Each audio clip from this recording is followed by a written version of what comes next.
हर जगह देखने को मिलता है कि संतानोत्पत्ति हर एक समाज में, धर्म में विवाह के माध्यम से माना जाता है, उस संतान को वैधता भी प्रदान की जाती है।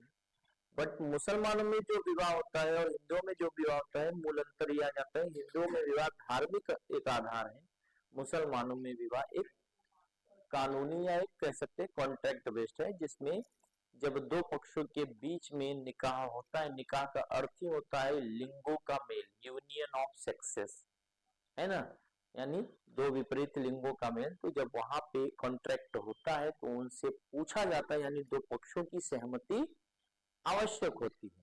जब दो पक्षों की सहमति आवश्यक होती है तो उस सहमति के साथ एक चीज ये होता है कि मेहर की रकम तय की जाती है, उस रकम को वर द्वारा वधु को चुकाया जाता है। ठीक, कभी तुरंत चुका दिया जाता है, कभी शादी के बाद चुकाया जाता है, कभी ये कहा जाता है कि मेहर की रकम तय हो गई है, पति की मृत्यु के बाद या दोनों के बीच तलाक के बाद में वो चुकाया जाएगा। तो ये विभिन्न प्रकार की बातें आती हैं। ठीक, फिलहाल यहाँ पे ये कहना पड़ेगा आपको कि जहाँ हिंदुओं में विवाह धार्मिक है, वहाँ मुसलमानों में एक कॉन्ट्रैक्ट या एक समझौता है।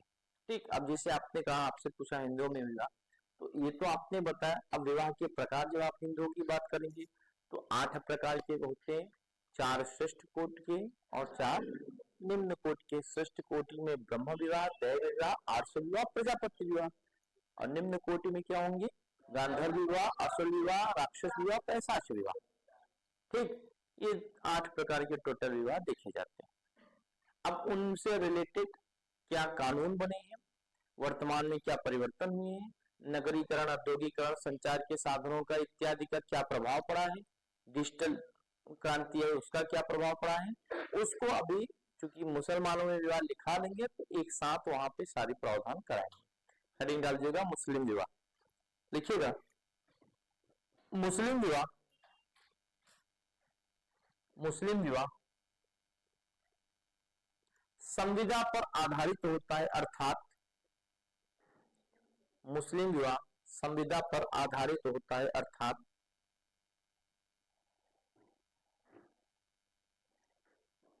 अर्थात यह दो विपरीत लिंगों के बीच, यह दो विपरीत लिंगों के बीच एक समझौता है।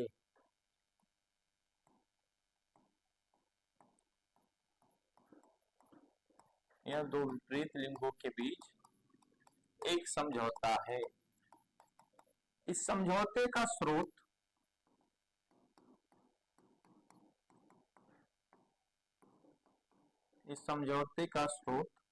कुरान है।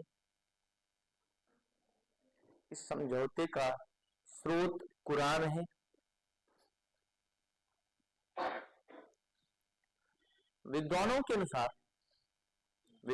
अनुसार मुसलमानों में विवाह के लिए निकाह शब्द का उपयोग किया जाता है।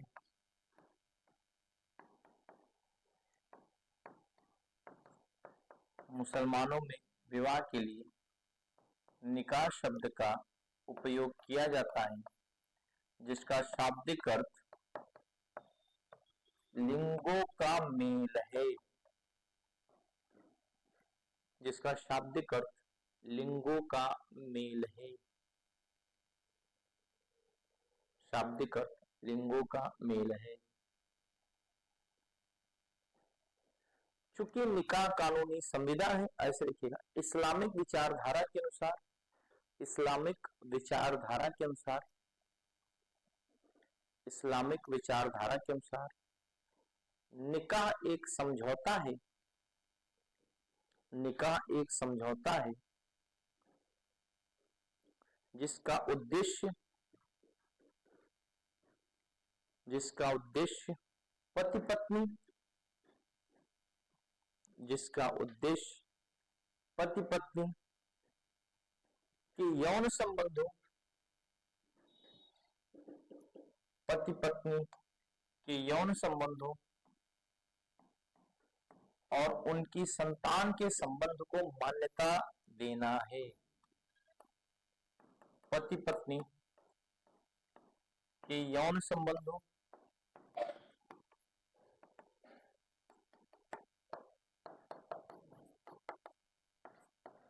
और उनकी संतान के संबंधों को मान्यता देना है।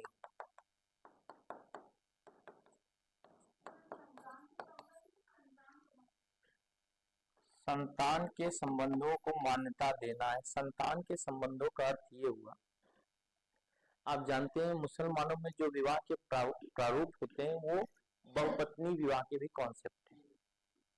ठीक, ध्यान दीजिएगा। तो कभी कभी क्या होता है कि नवजात बच्चा होता है या जिनके पति एक्सपायर हो जाते हैं, उनसे अगर कोई निकाह करता है तो उनके बच्चे को भी अपना लेते हैं। क्लियर हो रहा है? तो एक तो ये हो गया। दूसरा, पति पत्नी के संबंधों को मान्यता देगा। तो इन पति पत्नी के साथ जब संतानोत्पत्ति होगी, यानी जो संतान उत्पन्न होगा उस संतान को भी मान्यता दिया जाएगा। क्लियर हो रहा है ना?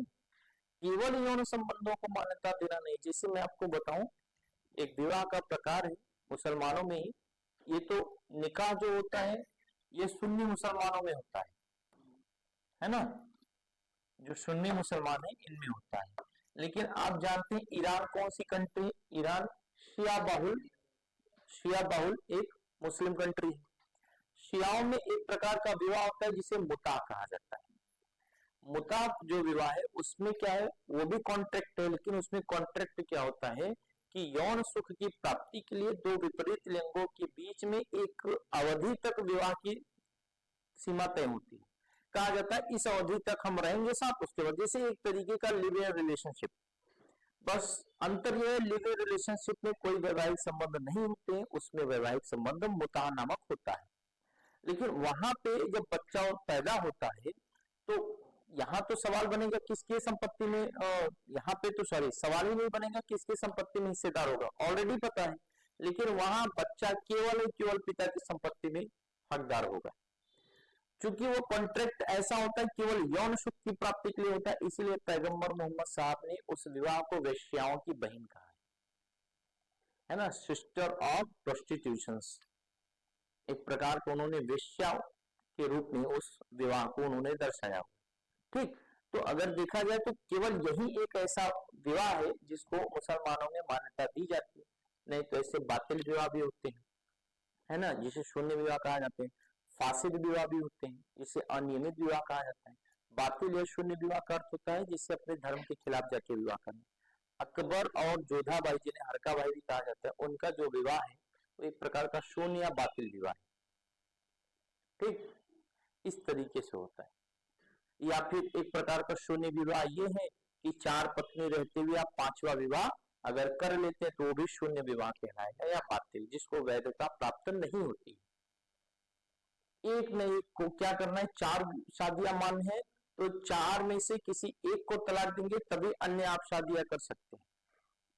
5वां आप ऐसे नहीं कर सकते, 4 होनी चाहिए। अब गिनती से 1 2 3 4 हो गए, चलिए तलाक दे दिया 3 बचे, फिर कोई शादी कर लिया, कहेंगे अरे तो 5वां कहता है नहीं, हमने तलाक दिया है ना, ये चौथी ही मानी जाएगी।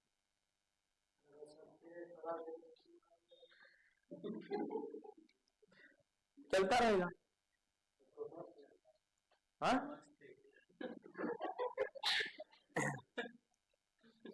कहा स्वप्न दीवा में खो गए।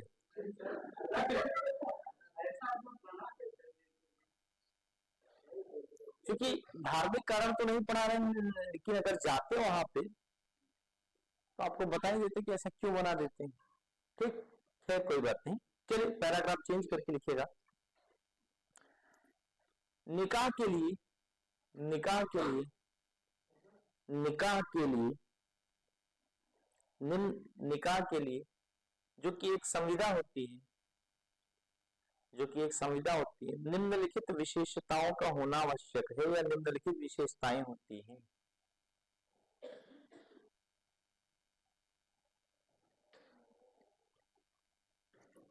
जो कि एक संविदा होती है, निम्नलिखित विशेषताएं होती हैं। प्रथम यानी पहला, दोनों पक्षों की सहमति आवश्यक होती है। कहते ना कबूल है कबूल है कबूल है। दोनों पक्षों की सहमति आवश्यक होती है।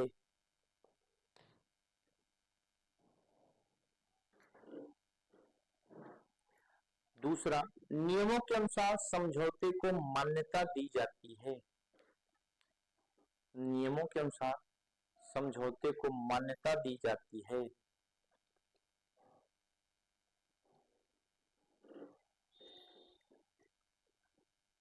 और तीसरा, स्वीकृति अर्थात कबूलनामा।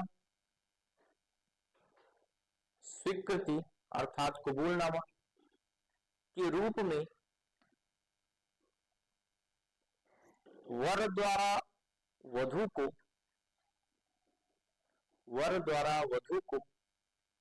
पेशगी के रूप में वर द्वारा वधु को पेशगी के रूप में मेहर की रकम अदा की जाती है।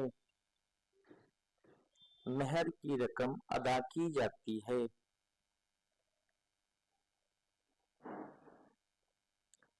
क्लियर? हेडिंग डालेगा मेहर।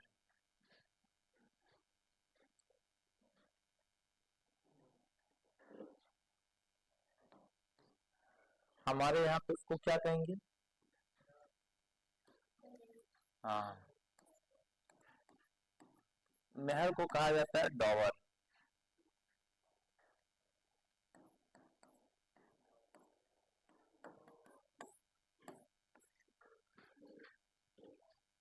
हेडिंग डाल देगा मेहर या डॉवर। लिखिएगा, मेहर निकाह का आधारभूत अंग होता है। मेहर निकाह का आधारभूत अंग होता है।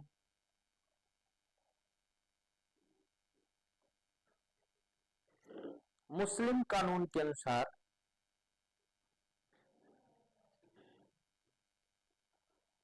बिना मेहर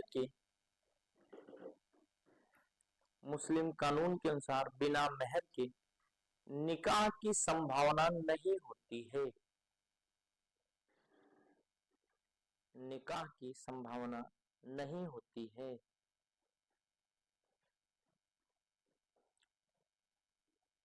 निकाह की संभावना नहीं होती है।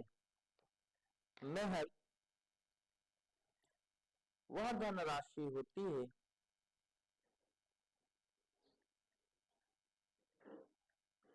जो कि पति अपनी पत्नी को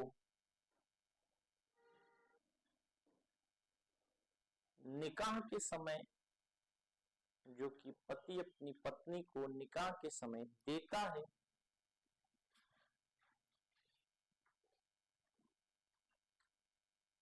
निकाह के समय देता है या देना कबूल करता है।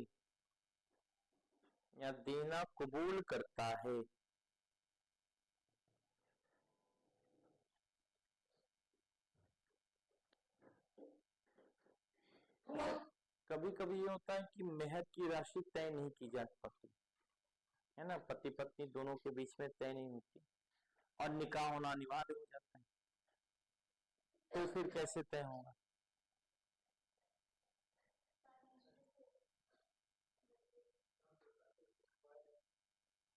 बात तो सही है, सारा प्रक्रिया तो हो जाती है गवाहों के बीच, तो गवाह होते हैं, गवाहों के बीच तब जाके निकाह होता है। लेकिन मेहर की राशि जब तय नहीं हो पाती, उस सिचुएशन में निकाह होना है, तो मेहर की राशि तय कैसे होगी? तो जो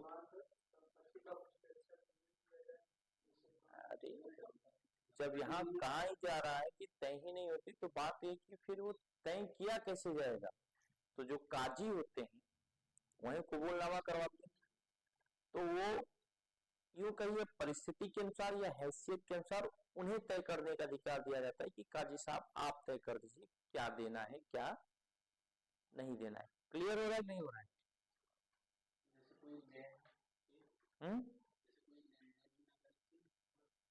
अभी ऊपर क्या लिखा हुआ है?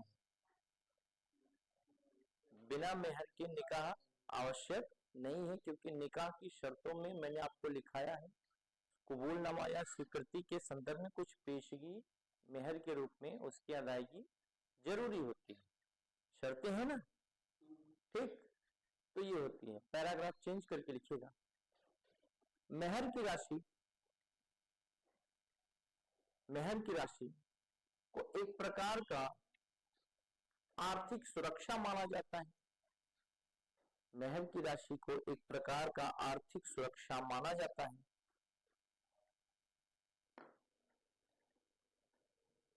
जिसके धन का उपयोग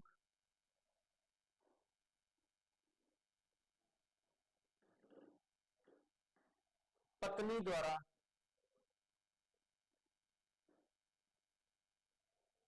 पति द्वारा तलाक दिए जाने की स्थिति में, जिसके धन का उपयोग पत्नी द्वारा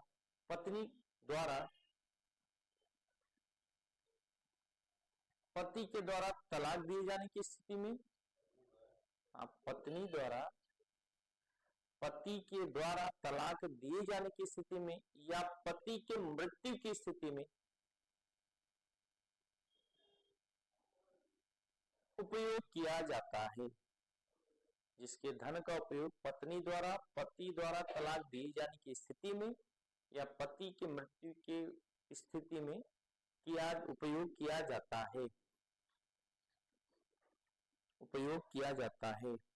हेडिंग डालेगा मुस्लिम विवाह की शर्तें।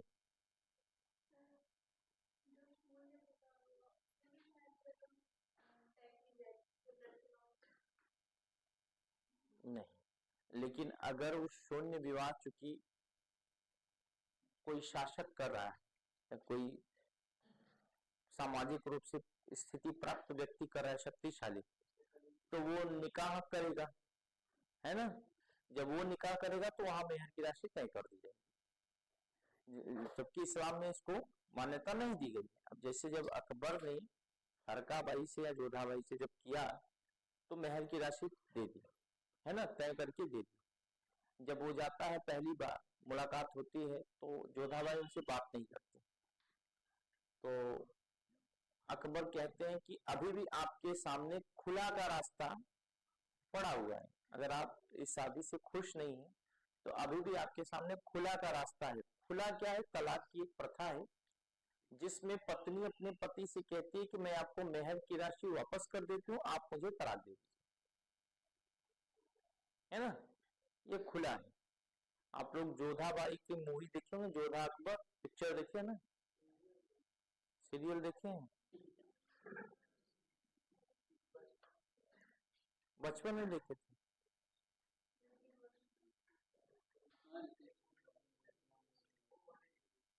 तो वो देखेंगे ना तो उसमें आपको दिखेगा कि विवाह के पश्चात जब वो मिलने जाते हैं तो फिर कहते हैं अगर आपको ये विवाह ये निकाह कबूल नहीं है तो आपके सामने खुला का रास्ता है, ठीक। तो खुला का अर्थ ही होता है कि जो वधु होती है वो मेहर की रकम लौटा दे, ठीक, और विवाह वो पति क्या होता है करा दे होता है। हाँ, उसको दहेज कह सकते हैं, ठीक। हेडिंग डालेगा मुस्लिम विवाह की शर्तें।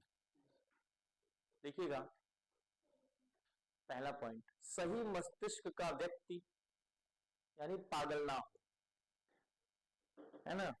सही मस्तिष्क का व्यक्ति जिसकी आयु 15 वर्ष से कम ना हो, सही मस्तिष्क का व्यक्ति जिसकी आयु 15 वर्ष से कम ना हो। दूसरा पॉइंट, अभिभावक की देखरेख में, क्योंकि हमारे यहाँ 15 वर्ष का जो लड़का होता है वो नाबालिग होता है ना। तो लिखिएगा अभिभावक या संरक्षक की देखरेख में नाबालिग का विवाह भी हो सकता है।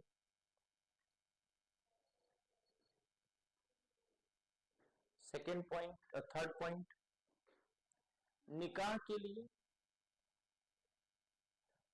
के लिए दोनों पक्षों का स्वतंत्र होना आवश्यक होता है। निकाह के लिए दोनों पक्षों का स्वतंत्र होना आवश्यक होता है।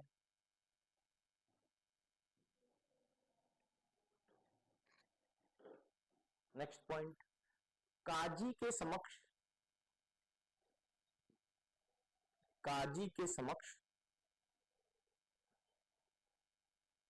कबूलनामे काजी के समक्ष कबूलनामे का इकरार होता है।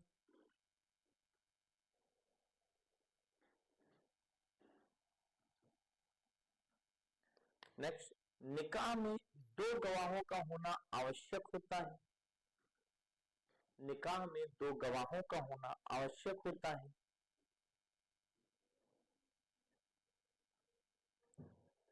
गवाहों के मामले में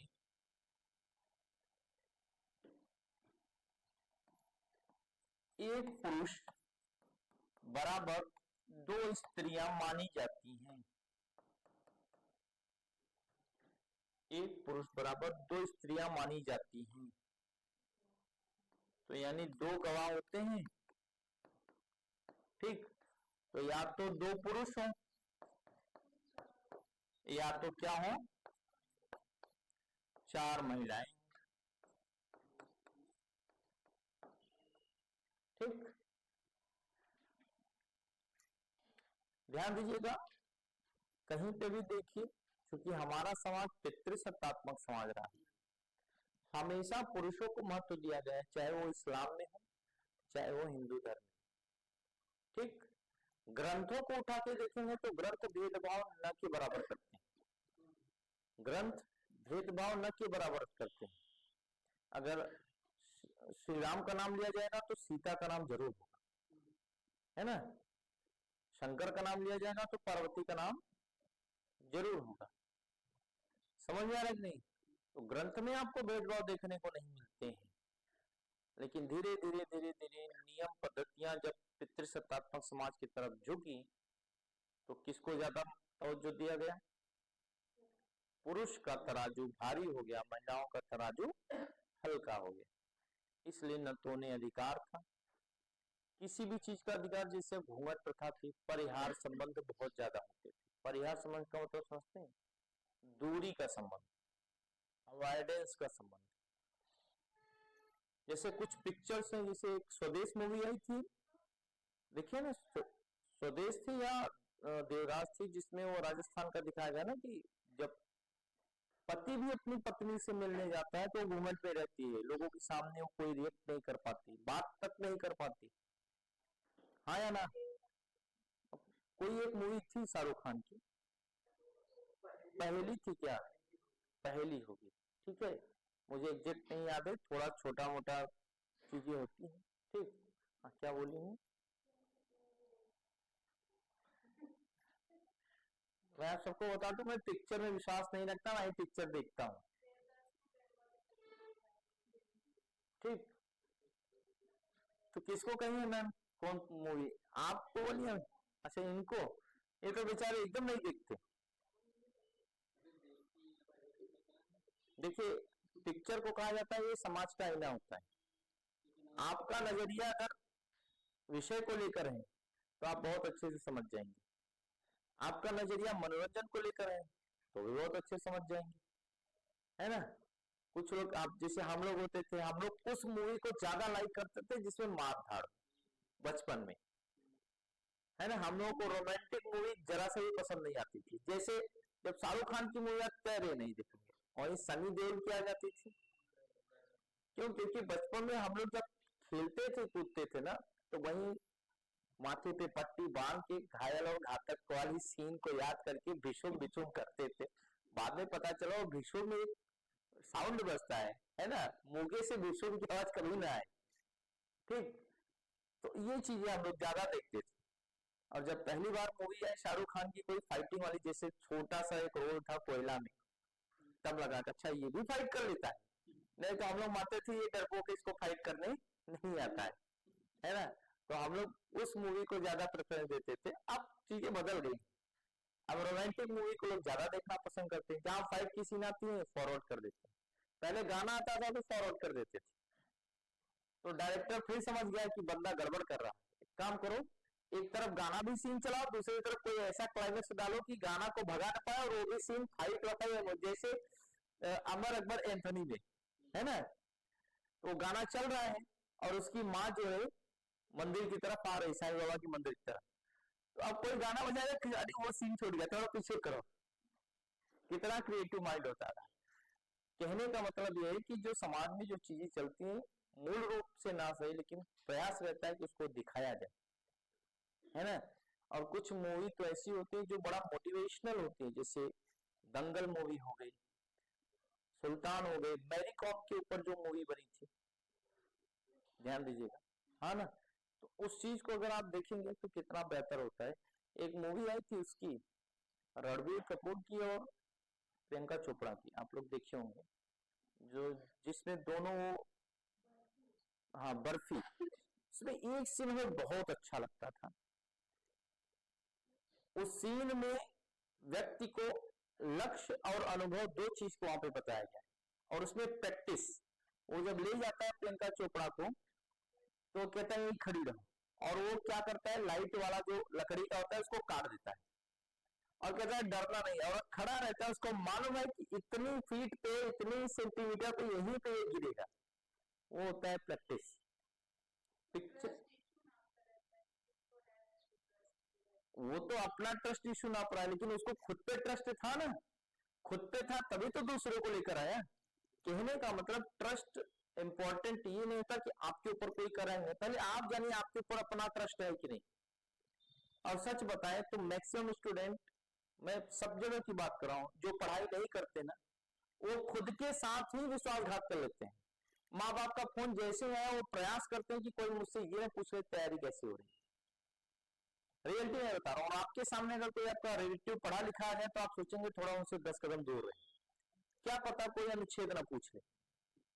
ध्यान दीजिएगा, ऐसा सबके साथ होता है।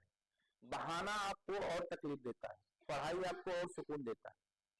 आप बहाना बनाकर 8 घंटे सोकर उठेंगे, आप प्रॉब्लम में रहेंगे, तनाव में रहेंगे, एंजाइटी होगी, मन नहीं करेगा क्या करें क्या ना करें। उठेंगे थोड़ा फ्रेश फील करेंगे, उसके बाद फिर दिमाग डिस्टर्ब, क्या पढ़ें कहाँ शुरू करें, पहले चाय पी लेते हैं, ये कर लेते हैं, दुनिया भर की सिस्टम बना लेंगे, पढ़ने बैठेंगे फिर जीरो, फिर मोबाइल चलाएंगे, फिर समय बर्बाद, फिर तब से दोपहर हो गया, खाना पीना खाए फिर सोए, फिर तब से कोचिंग का टाइम, कोचिंग है, फिर जाने के बाद वही कंडीशन। और अगर जितना आप 8 घंटे सोकर आप तनाव में हैं, उतना केवल आप 3 घंटे सोकर बाकी टाइम पढ़ाई करिए, देखिए उस तनाव बिल्कुल नहीं होगा, बिल्कुल नहीं होगा।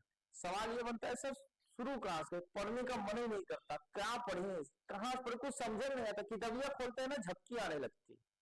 इसका मतलब आपको प्रॉब्लम मानसिक नहीं शारीरिक है, आप बैठ नहीं पा रहे हैं, अपने शरीर को आप इतना आराम देना चाहते हैं, पढ़ते पढ़ते जैसे बिस्तर पे पड़े ना, पढ़ते पढ़ते लौट गए उसी पे, अब लौट गए यानी लेट गए, अब लेट गए तो पहले तो आधा लेटेंगे, फिर पूरा लेटेंगे, फिर पूरा लेटेंगे तो तकिया लगाएंगे, पिलो लगाएंगे, जब पिलो लगाएंगे तो ऐसे थोड़ी देर ऐसे पढ़ेंगे तो ये दर्द, ये दर्द, तो थोड़ा करवट हुए, करवट हुए तो ये दर्द, उसके बाद धीरे से आप कॉपी रखेंगे, कहेंगे काम करते थोड़ा आराम कर लेते हैं, जैसे ही आंखें झपके मारे, है ना, तो सीधे एकदम सुबह आपको पता चलेगा कुछ हुआ है क्या। ठीक, अब या तो फिर क्या करते हैं कुछ लोग, इस दर्द का बहाना बनाकर जैसे उसको रखते उसी दर्द में मोबाइल उठा लेते हैं, टैब कुछ लोगों के पास रहता है, टैब उठा लेंगे या लैपटॉप उठा लेंगे, उसमें दर्द नहीं होता। क्यों? क्योंकि वो दोनों पैर ऐसे मोड़ लेंगे घुटना, उस पर टेक कर लेंगे और ईयरबड या ईयरफोन लगा के देखेंगे, थोड़ी ना दर्द होगा। दर्द होना चाहिए शरीर में, आपके अगर दर्द नहीं होगा पढ़ाई को लेकर तो आप कुछ नहीं कर पाएंगे। दर्द को बर्दाश्त करने की क्षमता रखिए, जब कभी आपको ऐसा पेन हो ना तो अपने आप को चकोटिए, एकदम थोड़ा सा नोचिए, देखिए आपकी दर्द सहने की क्षमता कितनी है। जितना दर्द सहने की आपकी क्षमता होगी उतनी शरीर से आपके आलस भागेगा। आप चाहते हैं बुखार हो गया थोड़ा आराम कर ले, है ना, थोड़ा आराम कर ले, दवा खाएं, उठेंगे फिर पढ़ेंगे। अब मैं आपको बता दूं, मैं आपको पढ़ा रहा हूं लेकिन इस समय सिर दर्द से ग्रसित हूं, क्योंकि विदाउट हेलमेट मैं क्लास कराने चला गया, बाइक लेके गया, हवा लगा, उसकी वजह से कल भी प्रॉब्लम थी, आज भी प्रॉब्लम वही हो रही है, जबकि आज मैं हेलमेट लेकर आया हूं। जाने के बाद एक पेन किलर खाऊंगा, फिर अपनी पढ़ाई करूंगा, मुझे भी तो लेक्चर तैयार करना होगा। आपको पढ़ाने के लिए अगर मेरे पास चलिए अनुभव है, लेकिन नए नए ज्ञान चाहिए नहीं चाहिए, तो समझिएगा। और रह गई बात समय के अनुसार, समय के अनुसार चलना सीखिए, समय के अनुसार बदलना मत सीखिए। आज भी कई लोग हीरो बन के टहलते रहते हैं, स्वेटर पहनेंगे, लोग क्या सोचेंगे, अरे लोग क्या सोचेंगे उससे क्या मतलब, ठंडी आपको लग रही है कि लोगों को लग रही है? नवंबर में स्वेटर नहीं पहन सकते, मार देगा, ठंडी निपुर जाएंगे, तब नवंबर में वही लोग आएंगे, कहेंगे ओ लड़कियां बहुत ठीक थी, बहुत अच्छा बोलती थी, है ना। अब आत्मा कहीं आपकी भटक रही होगी, कहीं तो सबके चक्कर में स्वेटर नहीं पहने और निपुर के कह रहे बहुत अच्छी थी। समझिएगा, अपनी क्षमता अपनी जरूरतों को खुद पहचानिए, दूसरे के भरोसे काम मत करिए। फैमिली में बहुत लोग होते हैं जहां आपको थोड़ी ठंड तो है, बहुत ठंडी लगा था, अरे लगती है तो लगती है, दिक्कत क्या है इसमें। अब मैं पढ़ने बैठता हूँ ना, मैं आपको बता दूं, पूरा चद्दर उद्दर ओढ़ कर सोफे पे ऐसे बैठता हूँ जिसे बहुत गद्दा बैठे। अब मेरे फैमिली मेंबर मेरी बात देखती, बहुत ठंडी लग रही है क्या आपको, अरे भाई लग रही है तो क्या करें, लग रही तो लग रही है, मैं कंफर्ट हूं ना, मेरी पढ़ाई हो रही है, मेरा काम चल रहा है, उससे ज्यादा और क्या चाहिए। तो लोगों का काम केवल बोलना होता है, अपना काम करना होता है, ठीक है। नेक्स्ट लिखिएगा, सर शर्तें हो गई। हाँ, लड़की की उम्र वही 15 या 14 वर्ष तय की गई, क्योंकि देखिए एक चीज ध्यान दीजिएगा, शरीयत के अनुसार, क्योंकि मैंने आपको वहां पे लिखा है सही मस्तिष्क का और कानूनी उम्र यानी धार्मिक उम्र 15 वर्ष लड़की की होनी चाहिए। शरीयत में लड़की की उम्र का कोई तय नहीं किया गया, या कुरान में। हम्म। हाँ हाँ हाँ, कह सकते हैं कि अगर वो पीरियड के दौरान हो, ठीक है, एक वो भी, लेकिन ये जरूरी नहीं है, ये जरूरी भी नहीं है कि वो, हाँ, कि वो पीरियड की एज होनी चाहिए, तो वो जरूरी नहीं है। क्लियर हो रहा है ना। इसीलिए आप तालिबान में देखिए, तालिबान में छोटी छोटी बच्चे, 10 साल की बच्चे से विवाह कर दिया जा रहा है, 9 साल की बच्चे से। अब जबकि बायोलॉजिकल अगर देखा जाए तो 12 साल की एज होती है पीरियड की एज, 12 साल की एज और 13 या 14 साल की एज माना जाता है कि हमारे शरीर में म्यूटेशन हो रहा है ना, यौनिक क्रियाओं का संचार हो रहा है, ठीक, अनचाहे अनप्रिडिक्टेबल चीजें आ रही हैं जिसको हम कंट्रोल नहीं कर पाते। इसी समय तो कहा जाता है ना कि 12 से 17 वर्ष से 18 वर्ष के बीच लड़के और लड़कियों को माता पिता का सपोर्ट बड़ा जरूरी होता है। हमारे यहाँ सेक्स एजुकेशन का बहुत अभाव है, उस पर बात करना एक पाप माना जाता है, जबकि इस उम्र में इस समय में जितनी एनर्जी हाई होती है ना, टेस्टोस्टेरोन एकदम हाई लेवल का होता है, जितनी एनर्जी हाई होती है अगर उस एनर्जी को सही दिशा में मोड़ दिया जाए तो वो विद्वान बनता है। और यहीं पे माता पिता की सबसे ज्यादा जरूरत होती है, अपनों की सबसे ज्यादा जरूरत होती है, जब वो जरूरतें, वो चीजें, उस शक्ति का, उस ऊर्जा का सही जगह से मतलब निर्धारण नहीं किया जाता, तो लोग दोस्तों में चले जाते हैं और अपनी सारी बातें वो दोस्तों से शेयर करते हैं। उनके अंदर जो परिवर्तन आ रहा है, उनके अंदर जो दूसरे के कह सकते हैं विपरीत लिंगी को देखकर भावनाएं आ रही है, वो घर में कभी नहीं कहते, वो दोस्तों से कहते हैं, अपने यारों से कहते हैं, परम मित्र से कहते हैं। अब संगत कैसी है, डिपेंड वो करता है। संगत अगर रहेगी ठीक ठाक, अरे यार पढ़ाई पे ध्यान देते हैं, छोड़ो ये होता रहता है। अगर संगत भी वैसी हो गई तो फिर प्रॉब्लम क्रिएट, सत्यानाश, है ना। तो यहाँ पे ये चीजें बहुत जरूरी होती है। और एक मैं आपको बता दूं, इस एज में जिस चीज का आपने निर्धारण कर लिया वो जीवन पर्यंत आपके साथ जाएगी। आप 22 के हो जाए, 24 के, 30 के, 25 के, 35 के, किसी के भी हो जाए ना, आपके दिमाग का नजरिया, आंख का नजरिया वही रहेगा, आप बदल नहीं सकते। इवन विवाह के पश्चात भी लोगों की हैबिट्स वही रहेगी। और अगर आप उसको सही दिशा में मोड़ दिए, आप उदाहरण देखिएगा, जिन लोगों ने अपने आप को ऐसा बनाया उन लोगों का आज जीवन देखिए कैसा है। ये बहुत बड़ी चीज है, इसको हमारे सिलेबस में भी ऐड करना चाहिए। बट यहाँ पे सारी चीजें वही सामाजिक परिस्थितियां। क्लास 8th में जब रिप्रोडक्शन पढ़ाया जा रहा था, है ना, मेल प्राइवेट ऑर्गन्स बनाए जा रहे थे, फीमेल का यूट्रस बनाया जा रहा था, हमारे क्लास में बच्चे हंस रहे थे। सोचिएगा, यानी 8वीं क्लास में पढ़ने वाला लड़का अगर 5 साल को जोड़ दे तो 8 5 13, उस एज में आ जाता है कि वो जननांगों के बारे में उसको जानकारी थोड़ी थोड़ी होने लगती है। हंस रहे थे, टीचर भी नहीं पढ़ा पाता, टीचर को भी बड़ा शर्म आती है कि बताएं क्या, उसको भी, जबकि ये चीजें क्या होती है आपकी लाइफ से जुड़ी होती है। वेस्टर्न कल्चर में इन चीजों को इस तरीके से बताया जाता है, इसलिए वेस्टर्न कल्चर में या वेस्टर्न कंट्री में देखिए रेप की घटनाएं न के बराबर। आप नोटिस कर रही है इस चीज को। कभी आपको सुनने में आया कि अमेरिका में रेप जैसी जघन्य घटना हुई? इंग्लैंड में कभी हुई, फ्रांस में हुई, जर्मनी में हुई, कभी आपने सुना? जबकि आपके यहाँ हर एक केस जघन्य होती है। मैं नाम नहीं लूंगा इस प्लेटफॉर्म पे, लेकिन 2012 से लेकर अभी तक के बहुत सारे केस है, इवन रेप की घटना ही नहीं होती, अपितु जलाकर या गला दबाकर मार दिया जाता है। एनसीआरबी की डाटा आई है, उस डाटा के अनुसार सबसे ज्यादा रेप की घटना राजस्थान में हुई, और उसमें भी भारत में जो रेपिस्ट होते हैं ना, 95% रेपिस्ट जान पहचान के होते हैं, 5% अदर होते हैं। जान पहचान का मतलब रिलेटिव हो गया, बगल का हो गया, ऑफिस का हो गया, ये देखी जा रही। अब समझिएगा, तो इसका मतलब कहीं ना कहीं लूप होल हमारी शिक्षा व्यवस्था में और लूप होल हमारी सामाजिक व्यवस्था में। बदलना चाहिए कि नहीं बदलना चाहिए? मेंटेलिटी बहुत चेंज करने की जरूरत है। हर एक चीज, वेस्टर्न कल्चर एकदम खुला है, ओपन है, पूरे तरीके से ओपन है, ठीक। लेकिन फिर भी ऐसा नहीं कि मान मर्यादा की धज्जियां वहां उड़ती है, ठीक है, उनका पहनावा अलग है, लेकिन पहनावा अलग होने का मतलब ये नहीं है कि वो पूरी तरीके से एकदम नंगा नाच करते हैं, ऐसा भी नहीं है, ठीक। लेकिन फिर भी देखिए घटनाएं न के बराबर होती। तो ये चीजें हैं, उस पर बात करना यहाँ पे अनुचित उचित की बात नहीं है, लेकिन अभी क्योंकि आपका वो टॉपिक नहीं आ रहा है तो उस पर हम डिस्कस नहीं कर रहे हैं,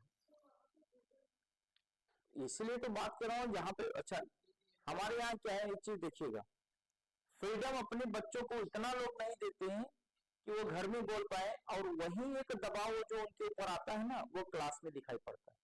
आपके दिमाग में सवाल होता है, आप पूछ नहीं पाते, सवाल लेके चले जाते हैं, सोचते हैं खड़े होंगे पूछने तो बगल के लोग क्या सोचेंगे, टीचर डांट न दे। सेम कंडीशन घर में ही होती है, अगर हम कोई सवाल पूछ रहे, ऐसा ना हो डांट खा जाए, परिवार के लोग चार बात बोले ना। ये कहां से क्रिएट हो रहा है? क्योंकि आपके सोशलाइजेशन का पहली एजेंसी आपकी परिवार होती है, परिवार से ही तो सब कुछ सीखते हैं ना। अब समझ में आ रहा है? जब कोई कहता है अरे लड़का बड़ा बातूनी, अरे बातूनी कम से कम बातूनी किस मामले में है, किस चीज में है, फालतू तो नहीं बोल रहे ना, इस चीज को ध्यान रखिए। कुछ स्टूडेंट फ्रैंक होते हैं, अपनी बातें बेबाक रखते हैं, एक चीज याद ध्यान रखिएगा, जब आप किसी को दिखाने के लिए क्वेश्चन पूछेंगे, आपके क्वेश्चन में तार्किकता नहीं रहेगी कि हम एक बार दिखाएं भाई हम भी पढ़े। लेकिन जब आप क्वेश्चन सही में पूछ रहे हैं तो आपका दिमाग आपको संदेश देगा, नहीं मैं सही जा रहा हूं या सही जा रही हूं, मुझे पूछना चाहिए। तो पूछना चाहिए मतलब पूछिए, या तो उसका जवाब मिलेगा, अगर गलत होगा तो उसे संशोधित किया जाए। मानते हैं कि नहीं? मैं सभी स्टूडेंट से एक बात ही कहता हूं और सब स्टूडेंट मुझे सही जवाब भी देते हैं। आपके अंदर दो व्यक्तित्व है, एक आपको कहेगा करो, दूसरा कहेगा रुको थोड़ी देर बात करते, हम दूसरे की सुनते हैं। दूसरी चीज, जब आप कोई भी चीज पढ़ते हैं ना, तो आपके दिमाग का एक सेंसर आपको ये कहता है ये जो पढ़ रहे हैं यहाँ से सवाल बनने की संभावना है, हाँ या ना, होता है कि नहीं होता है? आपके अंदर ये फीलिंग आती है, और जब आप प्रैक्टिस सेट लगाएंगे तो आप देखेंगे कि नहीं, जो मैंने कहा था, मेरे अंदर की भावना ने कहा था, वो सवाल बना है। होता है कि नहीं होता है? तीसरा, जब आप किसी से कुछ पूछना चाहते हैं और आप अपने व्यक्तित्व को दबा के नहीं पूछते हैं, बगल वाला वही क्वेश्चन कर ले जाता है, तो आप कहेंगे यही क्वेश्चन हो तो मैं भी पूछने वाला था, चलो कोई बात नहीं उसने पूछ लिया। आप हल्का फील करते हैं, लेकिन आप अपने पर्सनैलिटी डेवलपमेंट को वही रोक देते हैं। होता है कि नहीं होता? ये तीनों चीजें बताइए, किसके साथ नहीं होता? जो नहीं